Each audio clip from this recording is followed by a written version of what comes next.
So the item is sturdy. You can feel the quality, even being cheap.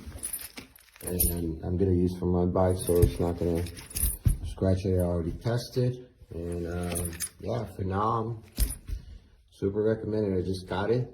And yeah, hope I don't have to come back in here and give and update my review. But for now, 5 stars, highly recommended.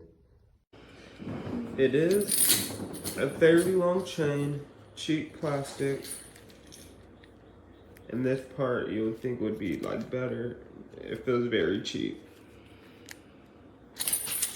Chain doesn't feel that thick either, like at all, but it works.